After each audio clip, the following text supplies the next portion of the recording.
Viste fuegos Fato danzando en el patio. Se te pareció en sueños el centinela del tesoro maldito. ¿Estás dispuesto a sellar el pacto para tener ese codiciado dinero? Estás en el lugar correcto. Estás en el Hondereón del Misterio. Adrián, muy buenas noches. Buenas noches, Bruno. Pues suena muy interesante el tema de hoy y hay muchas historias referentes a este tema. Así es, el día de hoy le traemos 3 historias espeluznantes sobre tesoros malditos, sobre lugares malditos donde hay algún tesoro enterrado. Así que usted quédese con nosotros todo este podcast, porque aparte de que este podcast es especial el día de hoy, porque se va a grabar con gente en vivo este programa. Además de eso vamos a tener un invitado y una historia del público, de ustedes, ¿vale? Entonces, ¿te parece si empezamos? Sí, pues vamos comenzando, porque ya estoy interesado en escuchar todas las historias. Vamos a darle.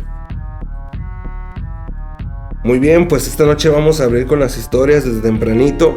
¿Te parece si empezamos, Adrián? Muy bien, me comentas que esa historia te la mandó una persona que escucha el podcast, ¿verdad? Así es, les traigo esta historia que me hizo llegar un suscriptor del canal. Le mando un saludo al buen Miguel Rodríguez desde la ciudad de Guadalajara, que nos hizo llegar una historia breve pero fascinante sobre un tesoro maldito. ¿Te parece si la empezamos? Muy bien, pues sí, ya me gustaría escucharla y pues gracias porque la compartió con nosotros. Así es, gracias por compartir esta historia. Esta historia se sitúa en el lugar de origen del abuelo de Miguel, en el poblado de San Luis, Aguacaliente, exactamente en el Cerro del Chiquihuillo. Cerro que en la cumbre tiene un Cristo de gran tamaño, que es famoso porque en tiempo de Semana Santa se hace el Vía Crucis, y el Vía Crucis se hace a los pies de este Cristo. Pero esto no es lo más famoso que ocurre en el Cerro del Chiquihuillo. Durante la noche del Sábado de Gloria, se cuenta que se ven bolas de fuego bajar desde las nubes hasta la punta del cerro. Se dice que en el lugar donde las bolas de fuego caen, se debe de excavar para obtener un tesoro. Este tesoro pues obviamente cambiará tu vida, ¿sabes? Sí, bueno, son leyendas o historias que se cuentan sobre todo mucho en los pueblos, de que más en fechas del día de San Juan, que se ven luces fatuas, ¿no? Y ahí es donde a veces hay un tesoro o hay restos de algún cuerpo, ¿no?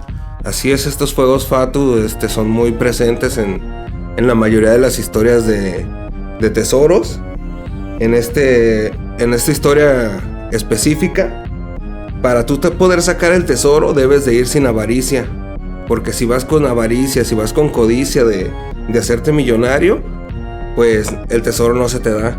Debes más bien de tener como presente que tienes que ayudar a alguien o usar ese dinero para tu familia, ¿no? Sí, de hecho sí he escuchado muchas historias y eso dicen, ¿no? Que si ya entra la codicia de alguno de los que está en ese proceso de sacar el tesoro, pues se hace polvo, se convierte en polvo.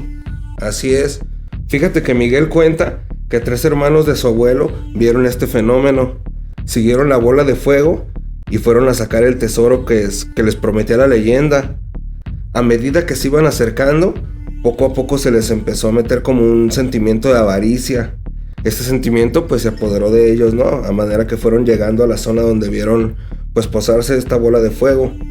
Y eso, perdón que te interrumpa, Bruno, ¿fue en el cerro ese que mencionas, donde está el Cristo? Así es, en el Cerro del Chiquihuillo. Ah, ok.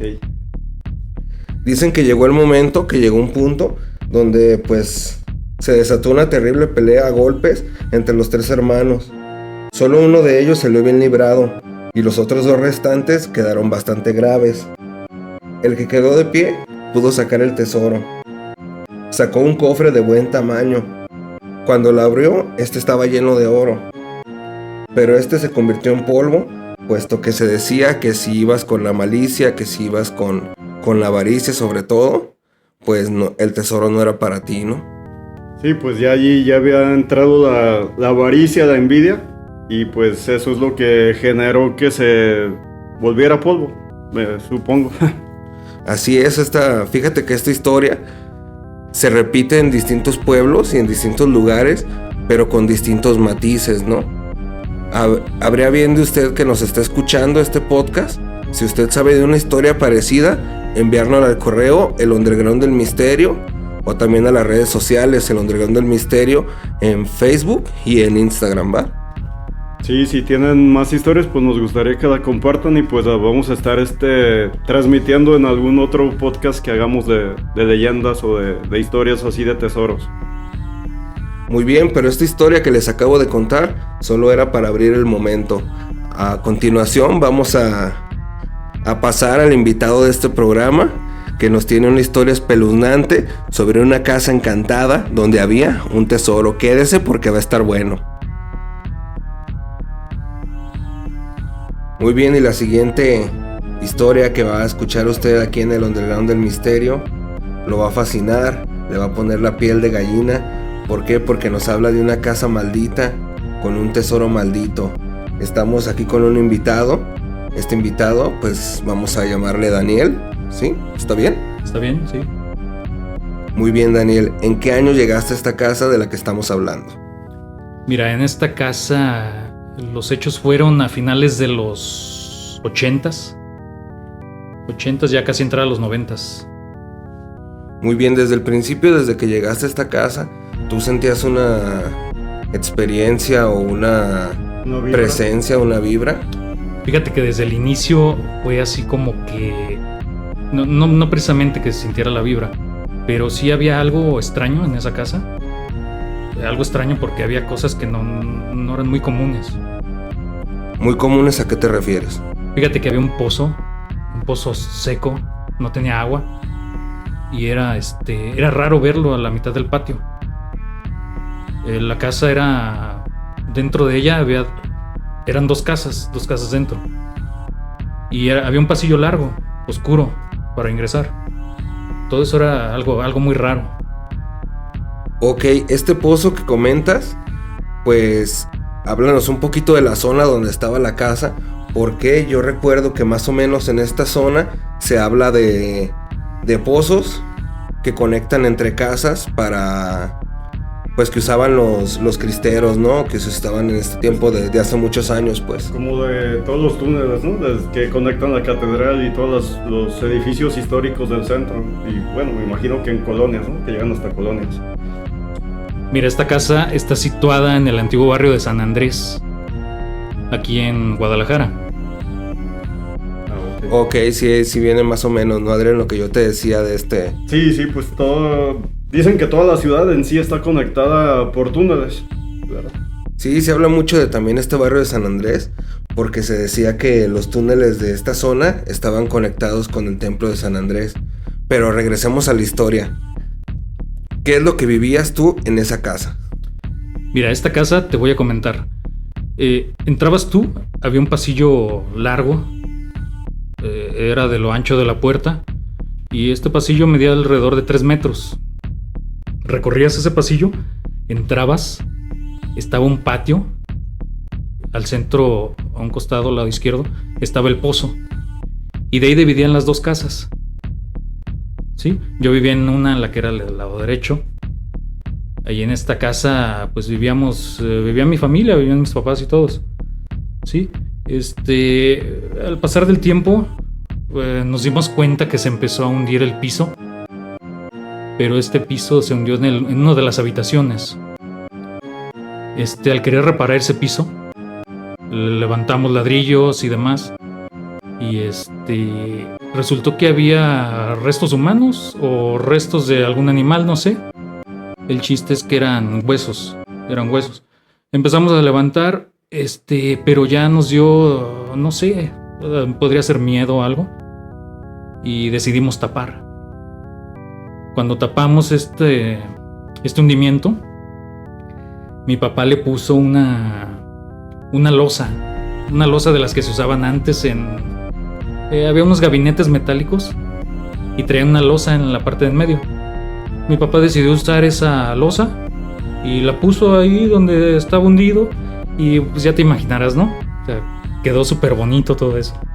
Ok, entonces parecía como un cementerio. Algo así, como un cementerio, haz de cuenta. Y desde entonces empezaron a ocurrir acciones extrañas, empezaron a escucharse ruidos, empezaste a ver figuras, empezaste a ver sombras. Fíjate que figuras no, pero sombras sí había. Y ruidos extraños. Sobre todo en el patio.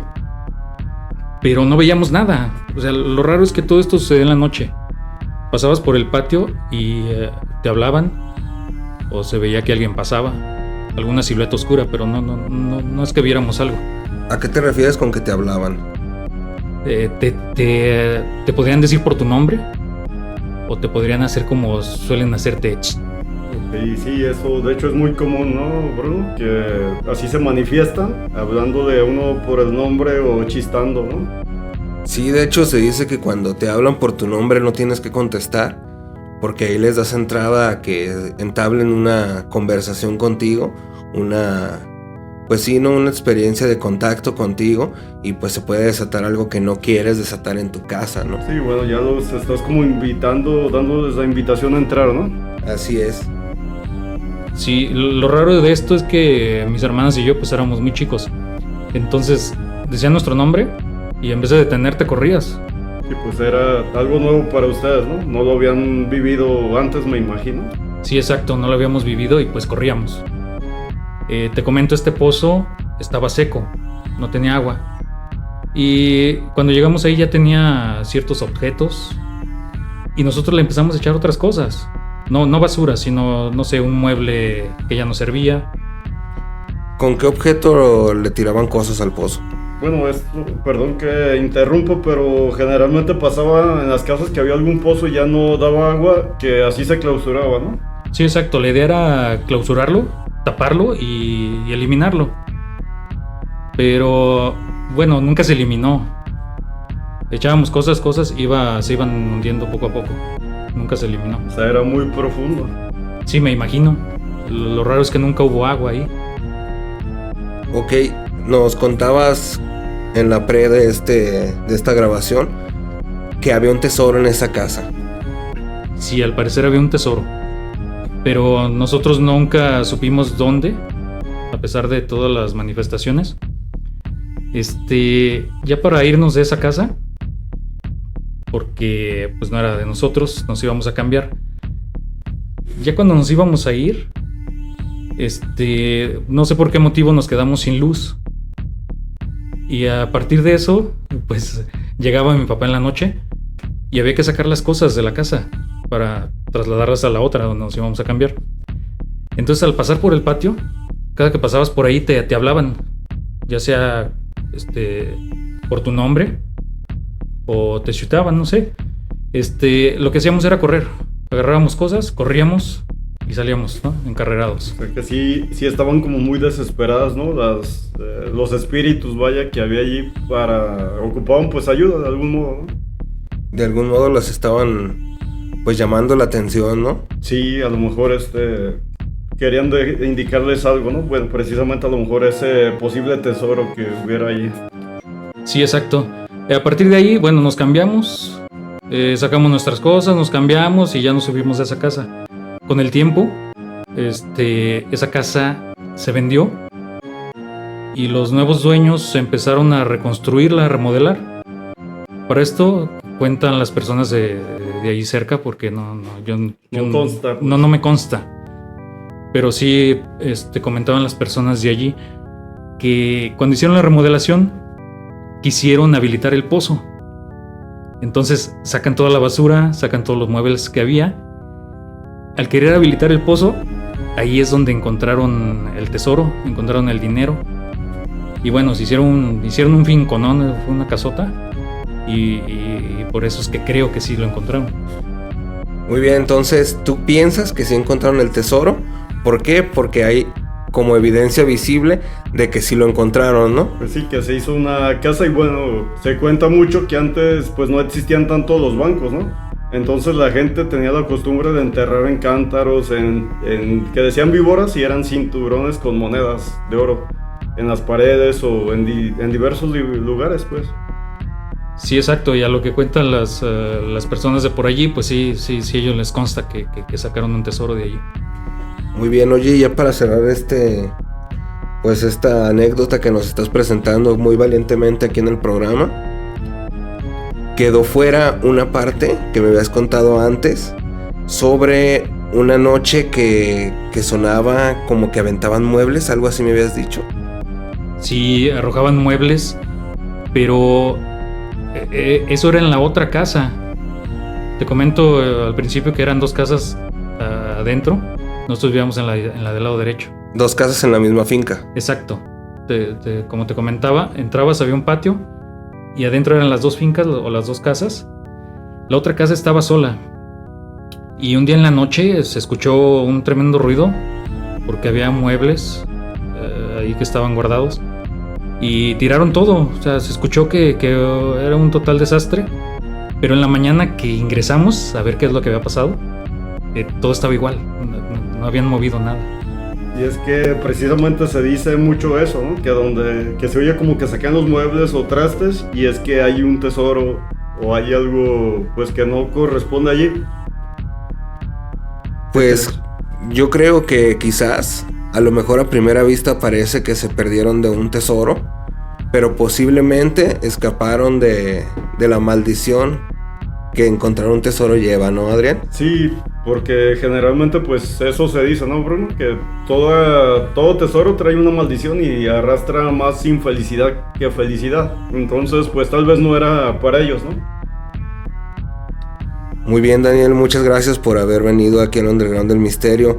¿Te quedas para escuchar la última historia que nos va a presentar Adrián? Sí, claro, me quedo para escuchar la historia y muchas gracias por la invitación. Muy bien, quédese usted también porque esto sigue dando de qué hablar. Muy bien, y ya para terminar con esta velada de historias de tesoros malditos, Adrián, ¿qué nos vas a contar hoy? Bueno, Bruno, buenas noches de nuevo. Estoy muy a gusto con este programa, está muy ameno. Y les voy a contar una historia, en este caso, que le pasó a un tío, hermano de mi mamá. Ok, Sí. Historia de tu familia. Así es un hecho pues verídico, ¿no? Igual que todos los que han sido anteriormente. Presentados en este programa, así es. Así es. Entonces te lo cuento a ti y a nuestro invitado, a Daniel. Sí. Y la gente que nos está escuchando, que nos está haciendo favor de acompañarnos aquí. Que nos acompañen aquí en el foro y que nos acompañen ahí en sus casas, ¿no? Sí. Bueno, comenzamos y pues te voy platicando a ver qué les parece, ¿sí? Fíjate que esto ocurrió, bueno, le pasó a mi tío en su juventud. Estaba trabajando con una familia, ayudando en diversas actividades, arreglando el jardín, haciendo algunas reparaciones, en lo que se necesitara, vaya. Era un trabajo ocasional, ¿sí? Algunas veces le tocó quedarse solo por momentos en la casa de la familia que ayudaba. Y pasó una vez que se encontró una señora que se veía de lo más normal, como estar viendo a uno de ustedes, ¿sí? Por cuestiones de privacidad, pues le vamos a cambiar el nombre a la señora que veía a mi tío. Digo, bueno, eso va a ser más adelante, pero no vamos a decir en sí el nombre, ¿sí? Pero, bueno, el caso que una vez la vio allí en el jardín a esa señora, mencionaba a mi tío, de repente le apareció, ¿sí? Él pensó que era una persona, pues, viva. Entonces, iba vestida con un vestido negro y llevaba un rebozo puesto que cubría uno de sus brazos. Para mi tío, él no la conocía. Entonces, hizo plática, le estuvo preguntando a la señora sobre las personas con las que trabajaba. A ver, discúlpame, perdón que te interrumpa. Entonces, esta persona que estaba viendo tu tío, él no la conocía. No la conocía. Pero la estaba viendo como si fuera una persona real, como usted y yo. Sí, sí, así la materia vaya normal, ¿no? Como cualquier persona vaya. Y entonces entabló una conversación con ella. Sobre todo le preguntó de las personas con las que trabajaba, le estuvo haciendo preguntas. Le comentó y ya de repente le perdió la pista y se desapareció, vaya. No se fijó en qué momento. ¿Se fue? Así es, ya no estaba. Bien de repente no la vio. No la vio. Y ya regresa a la familia y les comenta a mi tío pues sobre esa persona. Les dice que había venido una señora y había hecho preguntas sobre ellos, les dio la descripción. Para eso pues uno de las mismas personas con las que trabajaba mi tío se fue a una habitación y sacó una foto, se la mostró a mi tío y sí, resulta que era la señora que había visto. Pero para eso no le comentaron nada, nada más le dijeron es esta señora y pues mi tío afirmó que sí era ella. Y le dijeron pues es se llama Lucía, es la señora Lucía. Pero no le dieron más datos, nada más le dijeron pregúntale si viene otra vez, ¿qué quiere? ¿Qué necesita? ¿Sí? Y ya, pues así quedó. Pues mi tío se fue normal de regreso a su casa. Al día siguiente regresa y en un momento del día otra vez se queda solo, aparece la señora y ya le dice, ¿ocupa algo? Me dijeron que si necesitaba algo. Sí, para eso ya la señora pues le da instrucciones como precisas. Le dice, sí, quiero que bajen, había un tapanco ahí en esa casa, supuestamente. Y le dijo que quería que bajaran una funda que tenía ropa en el tapanco. Entonces, ya, así también de la nada desapareció. No se percató mi tío en qué momento ya no la tuvo a la vista. Y llega la familia. Entonces esta era la segunda vez que la veía. Era la segunda, sí, la vio dos veces. Y ya les dice lo que le había dicho la señora, mi tío, a la familia. Efectivamente que bajaran la funda con ropa. Ajá. Okay. Entonces suben a ese tapanco y sí, había una funda efectivamente que no se habían percatado ellos, que tenía de hecho ropa interior. Quitan la ropa y hasta en medio había muchas joyas supuestamente de la señora. Sí. Y ya pues de alto valor. Entonces pues ya le mencionan a mi tío, después de ese suceso, le comentan pues que en sí era su mamá y que ya tenía tiempo de fallecida. Le enseñan y pues mi tío no la veía, traía un rebozo que le tapaba un brazo y tenía un brazo amputado. O sea, ella murió con un brazo amputado. Entonces así salía y así la habían sepultado, con un vestido negro y un rebozo. Mi tío pues se enfermó a raíz de eso, ya que... Sí, pues la impresión ha de haber estado muy fuerte, ¿no? Sí, fue... Para los que nos están oyendo, pues usted imagínese, ve usted una persona. Esta persona resulta que la vuelve usted a ver y le da unas instrucciones. Pero resulta que esas instrucciones es para liberar un tesoro y que esta persona ya está fallecida. Imagínese usted la impresión que le causaría a usted que nos esté escuchando, ¿no? Sí, la verdad que fue algo muy fuerte y digo, pues aquí, hasta platicándolo, sí... Me impresiona el hecho de que me pasara a mí, ¿no? Creo que no lo soportaría, no sé. Y así le pasó a mi tío, entonces ya que se dio cuenta de que era una persona que ya había fallecido, que tenía tiempo, y en sí era pues con ese sentido, ¿no? De que tenía una necesidad. Ya él pues lo que hizo es retirarse de allí, o sea, renunció y estuvo enfermo. Y tuvo pesadillas seguidas todavía con la señora, pero ya eran pesadillas, ya no era de que la veía. No sé si fue una psicosis ya después. Que se sugestionó sí, o que en verdad la señora se le estaba volviendo a presentar, ¿no? Porque pues lamentablemente ya había hecho un contacto, ¿no? Un contacto. En sí, posiblemente todavía tenía cosas que quería, pero pues ya mi tío no era el canal, pues ya no estaba dispuesto a ser el canal, ¿no? Pero será, Bruno, pues que las personas que trascendieron no descansan si dejan un pendiente en esta dimensión que estamos. ¿Tú qué piensas? Pues fíjate que yo creo que sí. Yo creo que se apegan tanto a este tesoro material, a esto que les costó tanto trabajo, que ya cuando parten de este mundo les cuesta trabajo despegarse, ¿no? Pues liberarse y volver a la fuente natural, ¿no? Y eso es lo que los ata, ¿no? Este plano. Sí, se quedan atados completamente y ya es cuando tú los estás viendo, ¿no? Que tratan de ponerse en contacto contigo para que liberes sus últimos restos o que les hagas algún tipo de favor, ¿no? Sí, pues yo pienso que el mensaje es eso, ¿no? Dejar todo en orden a diario, ¿no? Para no tener pendientes porque pues se va uno de pronto. Así es, no sabe uno cuándo se va a ir, ¿no? Y pues yo digo que más vale gastárselo que dejarlo. ¿Tú qué piensas, Adrián? Así es, mejor disfrutar uno. Así es, si usted nos está escuchando y tiene alguna historia que contar, este podcast es el lugar exacto para que usted la cuente. Deje usted su historia en las redes sociales de este podcast, El Underground del Misterio en Facebook, El Underground del Misterio en Instagram. Y si usted nos quiere mandar un correo, es elundergroundelmisterio@gmail. El Underground, y después no pone usted doble D, nada más El Underground, El Misterio. Así estamos en Gmail. Muy bien. Muy bien, pues bueno, yo creo que les gustó mucho este programa, eso espero, y que lo hayan disfrutado. Yo lo disfruté mucho, Bruno. Yo también disfruté bastante este programa, pero pues ya llegamos a su fin, ¿no? Yo soy Bruno, estuvimos esta noche con Daniel y con Adrián, que nos hizo el favor de venir. Y que tenga usted una excelente noche, gracias por estar con nosotros.